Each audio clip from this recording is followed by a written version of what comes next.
Olá, eu sou Clésio Castro, médico nutrólogo, e se você está vendo esse vídeo, você também é médico e vai me acompanhar na Semana da Nutrologia Esportiva.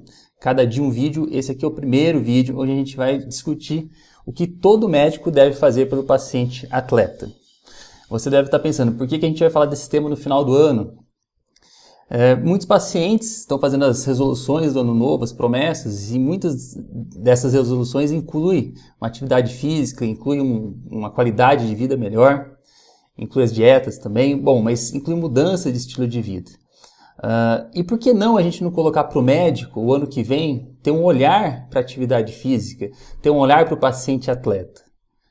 Você pode falar assim, não, mas minha especialidade não cabe, eu não cuido de atletas profissionais. Mas mesmo assim, você vai lidar de pacientes que têm que fazer atividade física para ter saúde, mesmo que não seja um esporte, mesmo que não seja enquadrado em atleta. E por que a gente vai falar sobre esse tema? Eu trabalhei muito tempo com emergência e eu via que realmente era importante a gente chegar rápido, realmente era importante colocar recurso onde a gente precisava, mas por que, né, se a gente for pensar, por que a gente tem tanta emergência clínica às vezes decorrentes de doenças que não se instalaram naquele momento, instalaram meses, anos ou décadas antes? Então, pensando em prevenir, pensando que um dos componentes, um dos pilares da vida saudável é a atividade física, o médico também tem que pensar nisso. Não é à toa que quando a gente fala em um atleta profissional, geralmente a gente pensa num centro de treinamento, a gente tem médico olhando para qualidade do sono, estresse, hormônios, a gente tem atividade física, um treinador físico, nutricionista, psicólogo. E se a gente pensa que um atleta profissional ele vai ter melhor performance se a gente juntar tudo isso e olhar para todos os pilares, o nosso paciente, independente da especialidade que está sentado na nossa frente, também vai ter um melhor desempenho, vai ter mais saúde se a gente olhar para todos os pilares. O que a gente vai conversar hoje? A gente vai falar sobre atestado médico. Então começa por aí, em muitos consultórios, o pedido de atestado para fazer atividade física. Então quando o paciente entra na academia ou quando ele quer começar a fazer um treinamento, tem lá a primeira pergunta, se está apto para aquilo ou não. A gente vai falar hoje também sobre suplementos, né? Então, quando a gente entra numa loja de suplementos, a gente tem milhares hoje de rótulos. Como é que a gente identifica isso? Como é que a gente sabe o que é prescrição, o que o paciente pode comprar sem receita, o que é medicamento, né? Onde está o limite dessas coisas? E vamos entender também o que está dentro dos protocolos, o que a gente enxerga hoje mais de evidência dentro da medicina esportiva. Começando então pela consulta médica. A gente tem que ficar preocupado com a saúde só daquele paciente que declara que vai fazer um esporte, ou seja, aquele paciente que é um atleta? Não, a gente tem que ficar preocupado com o paciente que está fazendo atividade física. Pode ser atividade física no parque, na academia, pode ser em casa, com peso do próprio corpo, mas quando a gente pensa em medicina, inclui atividade física e esporte. A gente tem que pensar na avaliação médica, a gente tem que pensar do controle naqueles 6 pilares da saúde, a gente vai ter que prevenir doenças e vai ter que, às vezes, fazer tratamento e reabilitação. Lembrar do jovem atleta, muitas vezes com uma carga de treino alta, mas ainda com o organismo em formação. Muitas vezes saltam aos olhos quando a gente tem morte súbita. E morte súbita pode ocorrer em qualquer lugar, pode ocorrer dentro de um avião, pode ocorrer dentro de uma academia, pode ocorrer em casa. Mas o conceito de morte súbita, quando a gente fala em esporte, tem aquela morte que ocorre imediatamente na prática do esporte, até 24 horas depois da prática do esporte e por outras definições, até 1 hora depois da prática de uma atividade desportiva. E como é que a gente faz para evitar a morte súbita? A gente tem alguns mecanismos de triagem, então anamnese com questionário, exame físico e exames complementares. Pela Sociedade Brasileira de Medicina do Esporte, a ideia é você garantir a integridade do atleta e também de todo o custo envolvido na sua formação. Às vezes a gente tem atleta de milhões e milhões de dólares, então muitas vezes por uma lesão pequena, por uma questão de não se prevenir direito, a gente tem investimentos milionários envolvidos indo para o ralo, né? Indo por água abaixo. Aqui um modelo de questionário de triagem, toda academia devia ter isso, né? Todo consultório devia ter, o parquet, onde rapidamente você já percebe se o paciente tem algum risco ou não, já tem um olhar, se tem que existir um olhar mais detalhado para esse paciente ou não. E eu aconselho fazer pelo menos um eletrocardiograma. Dependendo do país que você está, na Itália, nos Estados Unidos, isso é sempre uma polêmica, né? Deve-se fazer eletro para todo mundo ou não? Pelo custo hoje do exame, eu acredito que no Brasil seja interessante você fazer, até recomendado você fazer pelo menos um eletrocardiograma. Então vai fazer o exame físico, vai fazer a anamnese, vai fazer um eletrocardiograma. Mesmo sabendo que o paciente naquele momento não tem nenhuma patologia para iniciar a prática de atividade física ou para continuar, não existe risco zero. Então, um atestado que hoje você sai no seu consultório não quer dizer que o paciente não vai acontecer nada no dia seguinte ou no mesmo dia. Ele realmente pode acontecer. Então, não existe risco zero, apesar de toda a triagem, classificação e atestado médico para a prática de atividade física. Aqui, então, um modelo de atestado. Como é que, então, eu no meu consultório, sendo médico de esporte, sendo nutrólogo, tendo qualquer uma mais das outras 55 especialidades, como é que eu procedo? Você, depois de fazer os exames, de você avaliar o paciente e liberar ele para atividade física, vai colocar, atesto que na avaliação médica do fulano de tal, não se identificou a doença ativa e não havendo, portanto, no momento, restrição para a participação de um programa de exercício adequado para a faixa etária e ao seu nível de treinabilidade. Então, não é qualquer exercício físico que aquele paciente pode fazer. Um paciente, por exemplo, uma criança, ele tem que adequar a faixa de treinamento à idade.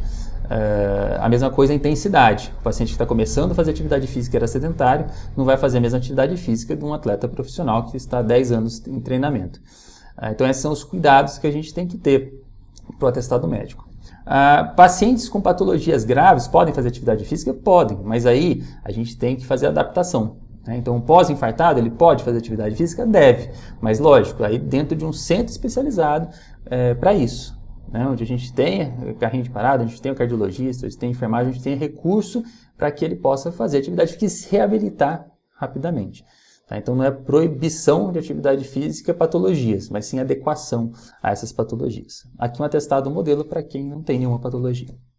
Então, qualquer médico pode fazer esses cuidados básicos para iniciar a atividade física e todo médico deve estimular a prática de atividade física. Deve estimular, se o paciente não faz nada, a começar por onde ele quiser. O paciente ele vai ter que fazer uma atividade aeróbica, vai ter que fazer uma atividade de força. Ele pode escolher vários cenários, a modalidade que ele gostar, se ele gostar de algum esporte, se ele não gostar, pode fazer por conta, pode fazer na academia, pode fazer na hora livre, ou seja, mas o médico tem que ficar preocupado em introduzir o paciente, a entender que ele precisa da atividade física. E depois, com o andar, aí o passo a passo, adequando isso, melhorando, atingindo outros níveis de performance na atividade física. O segundo tópico de hoje, a questão do suplemento. Entrando numa loja de suplemento, milhares de rótulos hoje. Isso na indústria e também na farmácia magistral. Então, como é que a gente entende isso? Suplementos, a gente tem uma lógica. Se você entender os macronutrientes separados, então a gente vai entender a lógica que existe suplementos basicamente, primordialmente proteicos ou derivados de proteínas, suplementos derivados dos carboidratos, dos lipídios e suplementos que têm a ver com reposição hidroeletrolítica. Isso de forma isolada e depois a gente tem as misturas de várias coisas. Para isso a gente precisa entender a base de nutrientes, tanto dos macronutrientes quanto dos micronutrientes. Aí entendendo essa lógica a gente consegue entender qualquer rótulo. Quando que você precisa suplementar um atleta? Então, tendo uma lógica, a gente sabe alguns extremos. Então, a gente sabe que a gravidez tem uma série de suplementações do ácido fólico, do ômega 3, do ferro. A gente fica preocupado com o paciente na UTI, o queimado grave. A gente fica preocupado com a nutrição, suporte nutricional, tanto enteral quanto parenteral. Por quê? Porque atletas em alto metabolismo, eles precisam de um suplemento. É difícil você pensar que um paciente queimado grave, ele vai comer 2 vezes o que ele comia no dia anterior, por vontade própria. Pelo contrário, ele vai ter até a falta de apetite. Então, se a gente pensar nisso, o atleta, quanto mais de alta performance ele for, mais a gente tem que ficar preocupado com a alimentação e suplementação. E para a gente entender essa lógica, qual é a nossa base? A nossa base a gente chama de ingestão diária recomendada.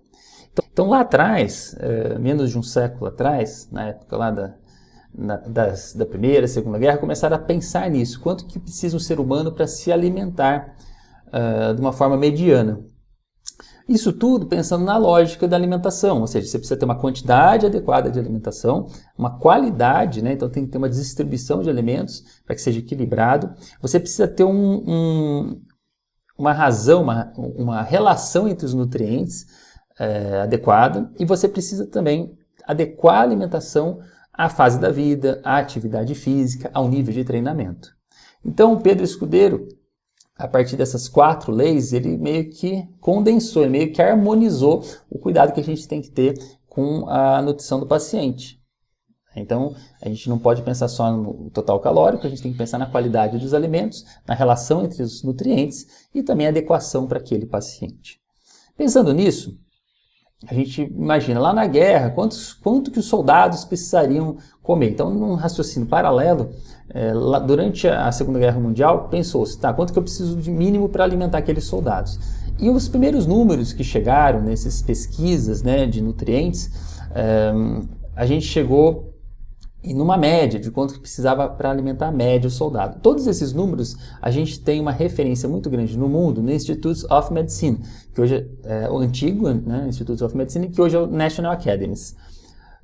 E a gente tem há décadas sendo avaliado praticamente todo ano, em busca de novas evidências, o valor de recomendado diário.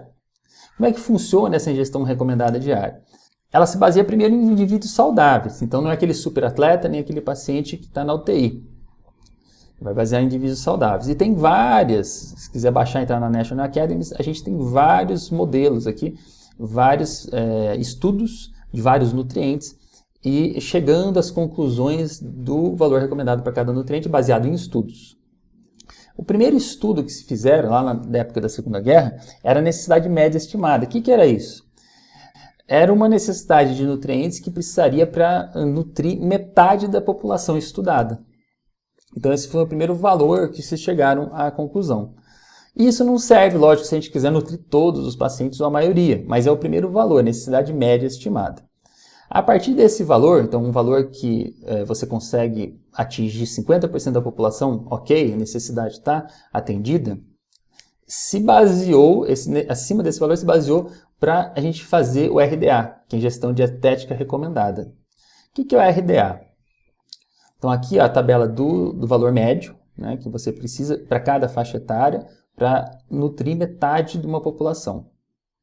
O RDA, eu não vou cortar no meio e ter esse valor médio. Eu vou ter no RDA o valor que eu preciso para nutrir uns 97% da população.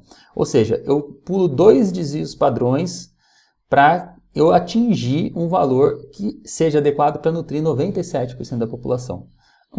Aí já parece interessante. Então esse é o valor mais importante para a gente, né? Então no RDA eu começo a perceber, ter um valor de referência para que eu garanta a nutrição do paciente ainda normal, sem patologia, mas eu garanto da maioria, né? 97% a 98% da população. Então o desvio padrão é uma medida da estatística, né? Ele acaba medindo, né? Quanto ele maior for o desvio padrão, maior a variação dos valores numa pesquisa. Mais 2 desvio padrão, independente desses valores, estando mais perto da média ou não, você vai garantir que 97% aproximadamente das pessoas daquele estudo sejam nutridos. Então o RDA, ele garante que toda essa população tenha então os nutrientes atendidos. E fica ainda um pouquinho por fora, que tem uma variação aqui que a gente não vai atingir. Então a ingestão dietética recomendada é calculada a partir da ingestão da média, né? Esse é o valor que a Anvisa vai seguir para calcular a ingestão recomendada diária, que a Organização Mundial de Saúde também vai se basear. Quando você não tem jeito estatístico em termos de pesquisa para calcular isso, tem uma ingestão adequada, é uma estimativa, né? Então você calcula essa RDA-like, meio que falando uma ingestão adequada, mas para também ter um valor de referência. Bom, e aí tem uma tabela com os RDAs e com a ingestão adequada de todos os nutrientes por idade. Tanto para os macronutrientes quanto para os micronutrientes. Clésio, agora eu estou entendendo. Se eu quiser minimamente garantir que aquele paciente tenha uma suplementação, tenha uma ingestão adequada, eu tenho que olhar para essa RDI. Sim. Aqui para macronutrientes há uma lógica também pela terceira lei de Escudeiro, então tem uma lógica de macronutrientes. Entre 20% e 30% de gordura, de carboidrato 45% a 65% e proteína 10% a 35%. Se eu for pegar um atleta de alta performance, eu vou mexer um pouco nisso, lógico. um ciclista que vai pedalar mais de 200 km no dia, aí eu vou ter que pensar na suplementação de carboidrato, eu vou ter que fazer a conta de carboidrato por quilo de peso. Mas para a população, no geral, a gente tem que atender essa distribuição de macronutrientes. Por que eu preciso entender tudo isso? Eu preciso entender isso para quando o paciente estiver na minha frente, eu saber se eu preciso ou se eu posso suplementar algum nutriente e se eu devo ou se eu não devo. E aí a gente tem um valor do limite superior tolerável. Então, qual o valor que se eu ficar suplementando direto, é seguro? Tá? Então, eu tenho esse valor também nas tabelas das DRIs. Então, se o paciente come muita carotena, acaba ficando com aquela cor da cenoura, tomar cuidado. Aqui um paciente que ingeriu muita prata, né, ficou azul. Então, cuidado com excesso de nutrientes, é importante também a gente ter. Lógico, quando a gente fala em micronutrientes, os hidrossolúveis são muito mais tranquilos, os valores são muito mais altos de segurança do que quando a gente fala de vitaminas, por exemplo, as lipossolúveis. Então, tem uma tabelinha onde eu tenho esses níveis máximos toleráveis, isso tudo pelo National Academies.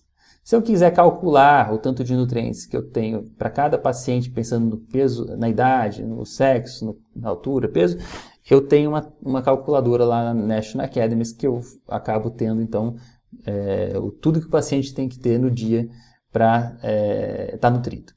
O que a Anvisa fez, então? A Anvisa olhou para essa National Academies, ela olhou para o Mercosul, né, que tinha que ter uma combinação dos outros países do Mercosul. Existem várias tabelas, né, da lógica dos nutrientes, mas ela olhou para a tabela da National Academy, olhou para a tabela da Organização Mundial de Saúde e estabeleceu para um adulto jovem, mais de 18 anos, 2.000 calorias diárias com uma distribuição de macro e micronutrientes. Então, quando a gente pega um rótulo, esse rótulo Anvisa, né, meio que padronizou que todo produtor de alimentos coloque no rótulo o quanto que tem naquele produto de cada nutriente e o percentual que você corresponde ao que a pessoa precisa no dia. Tanto de macronutrientes quanto de micronutrientes. Então, esses valores que a gente vê no dia a dia, eles foram feitos em cima daqueles cálculos das DRIs. Então, aqui, por exemplo, a Organização Mundial de Saúde, para homem acima de 18 anos, 1,2 gramas de tiamina, 1,3 miligramas de riboflavina. Então, quando a gente vai montar a tabela de valor recomendado diário, você vê lá 1,2, 1,3 que veio disso daí. Ou a gente pega as tabelas da National Academies, também pega nessa faixa etária, homem, em cima de 18 anos, e tem os valores recomendados de cada nutriente. Ok? Então, a Anvisa não tirou do nada essas contas. E é lógico, eu tenho que seguir isso? Tem que seguir isso. Né? Tem que seguir a lógica do recomendado diário, minimamente para o paciente ser saudável. Se eu colocar, por exemplo, muito zinco para o paciente, numa suplementação que ele faz por conta, ele pode mudar a relação entre zinco e o cobre dele. Se ele muda a relação entre o zinco e o cobre, ele pode ter muito zinco e impedir a absorção de cobre. Se ele não tem cobre, ele não consegue absorver o ferro. E se ele não consegue absorver o ferro, ele tem uma anemia por deficiência de ferro, uma anemia ferropriva. Então, não é só a falta de nutriente que pode causar o problema do paciente, o excesso também. O paciente que está no seu consultório mostrou que faz uso de suplemento de zinco, numa dosagem muito alta, uma desproporção com o cobre, ele pode ter uma deficiência de cobre, uma anemia e uma diminuição do rendimento da performance por uma suplementação de zinco. Tá? Então, essa é a lógica que a gente tem que entender os valores recomendados diários e se o paciente está ok. Aqui uma tabela mostrando, né, que todo rótulo no Brasil tem que ter o que tem dentro, né? Tem que constar o que tem dentro em termos de nutrientes. Tá, Cláudio, entendi que tem uma lógica do cálculo de nutrientes diário, mas eu como médico, eu posso prescrever ou não posso? O paciente ele pode comprar ou não pode uma loja de suplemento? Né? Quando ele vai nos Estados Unidos, ele compra às vezes coisas com as doses muito maiores do que a gente tem aqui. Então como é que funciona isso no Brasil? Até o ano passado, até 2018, a gente tinha uma resolução desde 98 da Anvisa, dizendo que suplementação seria entre 25% e 100% do recomendado diário. Isso limitava muito os fabricantes de suplemento, né? Porque às vezes o suplemento não era o recomendado diário, era um pouco mais, né? E aí já entrava com prescrição. Então a Anvisa, pensando nisso, ela mudou o conceito, esse conceito de o que era acima do 100% do RI já era medicamentos à base de vitaminas e minerais. Então, o que ela fez? Ela tirou essa lógica do nível máximo, né, e de medicamento, de suplemento baseado no DRI e fez com que o que ela considerava de nível máximo, os valores para suplementos se aproximem disso. Então, em 2018, a gente tem um novo marco legal para a questão da indústria de suplementos no Brasil, onde se fala que suplemento alimentar, a definição foi para indivíduos saudáveis. E medicamento é para tratar, tem indicação terapêutica. Então, essa foi a primeira mudança que teve. Dentro da instrução normativa de julho de 2018, a gente tem novos valores, então, máximos para o que a gente chama de suplemento. Então, isso possibilitou, por exemplo, que antigamente, quando a gente tinha aqui a vitamina D acima de 800 unidades, já era, né, um escândalo. Hoje você pode ter um suplemento de 2.000 unidades. Né? Então, ela decou, ela jogou um pouco para cima. A piridoxina, se você tivesse acima de 1,3 miligramas, você já tinha, então, uma prescrição, né? Então, não era mais um suplemento. Hoje, como o limite de segurança da piridoxina, da B6, é alto, então até 98,6 é considerado um suplemento. Então isso beneficiou muitas indústrias que ficavam amarradas com a prescrição para fazer um suplemento, né? Então, e aumentou esses valores mais próximo do valor de segurança e não do valor do recomendado diário. Então hoje, para o médico, a gente tem que entender essa tabela aqui, ó. Até isso daqui a gente chama de suplementação. Seu paciente pode estar usando isso daqui sem mesmo você prescrever. Acima disso, aí você entra com a prescrição médica, ou seja, você vai tratar uma deficiência, você vai ter que chegar com doses às vezes muito maiores do que o limite máximo da relação de suplementação. Aí você está tratando uma deficiência, né? Então até essa dosagem você pode ter o paciente comprando esses nutrientes, esses suplementos sem receita na prateleira da loja de suplemento. Tanto para as vitaminas quanto os oligoelementos, a gente tem aqui então os valores aumentados significativamente. Clésio, entendi então que eu tenho que ficar preocupado com o paciente desde o atestado, a lógica do que ele me traz no consultório, o que ele está usando, o que tem ali dentro na dosagem, né? Ou seja, de repente o paciente fala que está tomando 4 coisas diferentes, mas todos eles têm um nutriente que, se você somar tudo, ultrapassa muitas vezes até o valor de segurança. Então a lógica, você tem que meio que destrinchar isso e tem que ter a segurança de tanto falar para o paciente não tomar, tipo, orientar o paciente que aquilo naquele momento, naquela dosagem, naquela relação não é bom, quanto na hora que você vê que o paciente está precisando, você colocar. Né? Às vezes o paciente tem uma queda de performance, às vezes o paciente tem cãibra por deficiência de suplementação hidroeletrolítica, às vezes por deficiência só do magnésio. Às vezes uma intervenção pequena, você muda a história do atleta profissional. E, Clésio, o que está dentro da evidência? O que tem protocolo? O que eu posso prescrever como médico que está baseado em evidência? Né? Bom, primeiro, tudo que está no mercado tem trabalho. Né? Lógico, tem alguns trabalhos que o fornecedor tem ali já um pacotinho para te mostrar o que tem daqueles produtos, e tem outros que tem trabalhos, dezenas, centenas de trabalhos multicêntricos, ou seja, tem história mais forte em termos de suplementos na área esportiva. A gente tem aqui American College of Sports Medicine mostrando para a gente 5 produtos que eles consideram como nível de evidência. Então, a creatina, a cafeína, o bicarbonato de sódio, a betalanina e o nitrato. Então, esses 5, se você ouvir falar de sociedade esportiva e prescrição, né, tem a ver.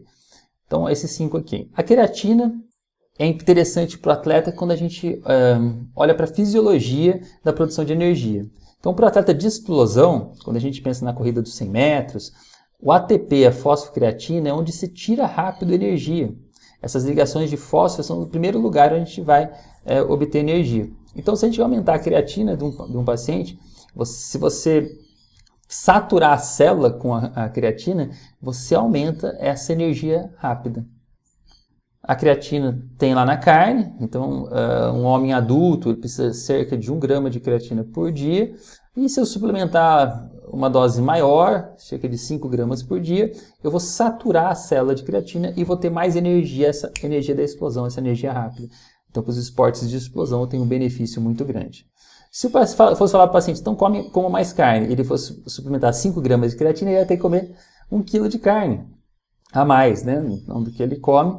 1 quilo de carne é muita coisa para que ele consiga a suplementação de creatina. Então, hoje a gente tem isolado isso, um peixe, o harém, que ele chega até 10 gramas por quilo de creatina. Então, hoje a gente tem a creatina ou industrializada, ou de forma magistral, a gente tem várias formas de prescrever creatina. A creatina tem mais na fibra branca, que é a fibra rápida, né, que é a fibra da explosão. A gente tem no mercado desde a creatina monoidratada, etilester, creatina piruvato, gluconato, malato e citrato. Clésio, qual que eu prescrevo então? Eu acho que você deve prescrever a monoidratada, que é a que chega mais lá na célula. Então todas funcionam, mas essa aqui tem um pouquinho mais de eficiência. A gente tem protocolos de creatina, você pode começar com 20 gramas por dia para saturar mais rápido durante 5 dias e depois passar por 5 gramas. Ou se você não está pensando em saturar rápido para final de semana que vem, o paciente ter uma competição, você pode começar com 5 gramas por dia, que vai saturar também com o tempo, né, da administração da creatina. A ideia é saturar a célula, a ideia é todo dia fornecer um pouco a mais para a célula ficar com o máximo de creatina que ela consegue lidar. Então 5 miligramas por dia, 5 gramas por dia seria uma dosagem que faria efeito. Além da creatina, a cafeína vai agir nas catecolaminas, ela tem um efeito estimulante e tem também um efeito termogênico. Então no esporte ela dá um efeito, a metilxantina, tem no café, tem no chá verde, tem de forma isolada, como suplemento. O cuidado da cafeína é não ultrapassar esse valor diário, entre 200 e 400 miligramas por dia. Tem algumas pessoas que, se tomar uma dose de 400 miligramas por dia, são aquelas pessoas que têm dificuldade de metabolizar a cafeína, tem um pico muito alto de cafeína e fica muito ansiosa, sente taquicardia, ou seja, acaba tendo efeito muito alto por não conseguir metabolizar. A gente pode até fazer teste genético para ver se o paciente tem polimorfismo para o metabolismo da cafeína. É uma ideia para quem está nessa dúvida ou para quem quer saber um limite seguro para a cafeína. Mas eu não recomendo mais 400. O problema é que alguns suplementos, uma dose do suplemento, às vezes é em pó, tem 400 miligramas. O paciente quer falar, vou tomar 2 doses para ter mais performance, né? Porque tem essa lógica, né? O mais é melhor, nem sempre. Pronto, o paciente vai parar no hospital porque usou um suplemento com base de cafeína. Então, muito cuidado com a cafeína, principalmente nessas cafeínas que por dose já chega a 400 miligramas. Por dose 100 miligramas, aí essa overdose, né, de cafeína é mais difícil, mas dose 400 miligramas, uma cápsula, uma colher medida, tomar cuidado que o paciente tem um dia que ele vai achar que ele precisa de mais, e aí tem que orientar que há um limite para a cafeína. E aí, palpitação, agitação, insônia são os efeitos colaterais. Além da cafeína, o que eu posso pensar em prescrever? O bicarbonato, 0,3 gramas por quilo, pensando no efeito tampão, efeito combater a acidez, né, efeito tampão no paciente. Isso pode ajudar, então retarda a fadiga durante o metabolismo anaeróbio pode ajudar, só que cuidado com náuseas, diarreia, tem que testar o bicarbonato, que não é todo mundo que dá bem por essa administração via oral do bicarbonato.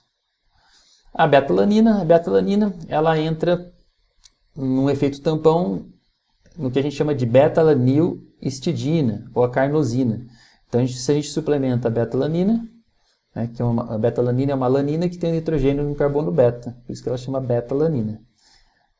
A gente aumenta a concentração de carnosina, e aí tem o efeito tampão, retarda a fadiga. Então, a beta-alanina é outra suplementação que a gente pode fazer para o paciente, 500 a 2.000 miligramas por dia. A beta-alanina tem que ter um cuidado que dá uma sensação de parestesia, né? O paciente fala assim, está formigando, nossa, esse suplemento é forte, porque está até formigando o meu corpo todo, não fui treinar. Então, muitas vezes tem que avisar isso para o paciente para ele não sentir que o efeito colateral é um efeito ruim para ele, né? Um efeito inesperado. Tá? Tem que avisar o paciente. Tem muitos suplementos, ou mix de suplementos que colocam a beta-alanina justamente para ter essa sensação e para mostrar, né, que funciona, para mostrar que é forte. O nitrato é o quinto deles. Então, pensando na vasodilatação, a gente tem o suco de beterraba como uma fonte fácil de nitrato e a gente tem suplementos industrializados também. 500 ml de suco de beterraba por dia. Já tomou o seu suco hoje? 500 ml por dia. 5 suplementos dentro dessa lista toda que você tem um nível de evidência por uma sociedade. Além disso, tem a sociedade também, a International Society of Sport Nutrition, uma outra sociedade que fala dos mesmos 5, quando a gente vai pegar os níveis de evidência, fala dos 5 que estão aqui em verde, a beta-alanina, a cafeína, a creatina, os nitratos, o bicarbonato, e além disso fala do HMB, fala dos aminoácidos essenciais, fala da reposição hidroeletrolítica, Então, aí vai diminuindo o nível de evidência, mas a gente tem também nessa publicação, desde o glicerol, HMB, pensando, HMB, o metabólito da leucina, então vamos pegar ele como exemplo. Você pensa no anabolismo, né, nos BCAAs, na leucina, e no HMB, que é o metabólito da leucina. Então, antigamente ninguém falava quase da HMB, depois começou a se falar dentro de UTI, com metasfercopenia, no paciente internado, no paciente idoso, e é onde ele tem mais benefício mesmo. Então, HMB, leucina e BCAA, você vai encontrar em inúmeros trabalhos mostrando efeito, e esses compostos às vezes têm efeito na construção muscular e efeito na performance, ou às vezes só efeito na performance mesmo do esporte. Bom, o que a gente viu hoje então? Vai aparecer paciente fazendo esporte no seu consultório ou atividade física, mesmo que fuja do conceito de esporte, ainda tem a prática de atividade física. Esses pacientes vão perguntar se é seguro ou não para você fazer atividade. Você tem que seguir uma lógica da anamnese, tem que seguir uma lógica de procurar patologia, fazer no mínimo um eletro e liberar o atestado de acordo com, sabendo que não é risco zero, mas de acordo com a faixa etária e com a treinabilidade daquele paciente. Suplemento. Você vai ter que lidar, mesmo não prescrevendo, com o que o paciente já toma. Hoje a gente tem, não só no Brasil, a gente tem um paciente que vai para fora e volta com umas sacolas, né, volta com mala de suplementos. Então você tem que lidar com isso, saber o que é bom para o paciente, o que está dentro da lógica de suplementação, o que ele precisa de acordo com o nível dele, que dia que ele precisa, se é no pré-treino, se é no pós-treino, tem que saber orientar isso. Saber que os suplementos todos têm uma lógica baseada no DRI e baseado no que a Anvisa considerou seguro para suplementos. E de todos os suplementos que a gente chama de medicina esportiva, a gente tem alguns que aparecem nos protocolos, então eu falei os 5, que é a Sociedade Americana. Depois tem outros com menos evidências, mas se você for ver, a gente tem centenas de produtos no mercado, que vai baixando às vezes o nível de evidência, o número de trabalhos que entram dentro do que a gente chama de prescrição na medicina esportiva. Clésio, eu preciso prescrever tudo, quanto mais é melhor? Não, você tem que ir sempre no gargalo do paciente. Uma vez identificado o que ele está precisando, os pilares lá da vida saudável, muitas vezes o treinamento dele está bom, às vezes a alimentação está ruim, às vezes o treinamento está bom, a alimentação está boa, a suplementação está ok, mas não está dormindo direito, a nível psicossocial dele não está sendo trabalhado. Então, como médico, a gente tem que olhar sempre para todos os pilares da vida saudável para a gente poder intervir. Então, esse foi o primeiro vídeo da semana da Nutrologia Esportiva. E amanhã eu vou falar com vocês sobre substâncias anabolizantes no esporte. Então, o que acontece? O que é o anabolismo? Depois, no Brasil, o que a gente tem de indústria, o que tem de prescrição magistral de anabolizantes? Uma alternativa dos anabolizantes, os SARMs, né? A alternativa dos esteroides anabolizantes, os SARMs, estimulam o receptor lá dos anabolizantes de uma outra forma, com outras substâncias. Vamos falar sobre o GH e o GF, até porque o GF lá foi proibido ali atrás da comercialização no Brasil. O que a gente tem de GH no mercado e como é que isso vem sendo utilizado dentro da medicina esportiva e outros anabólicos também não hormonais. Ok? Então um abraço, deixe sua dúvida aqui, deixe seu comentário, a gente vai ter um vídeo para responder isso e até amanhã.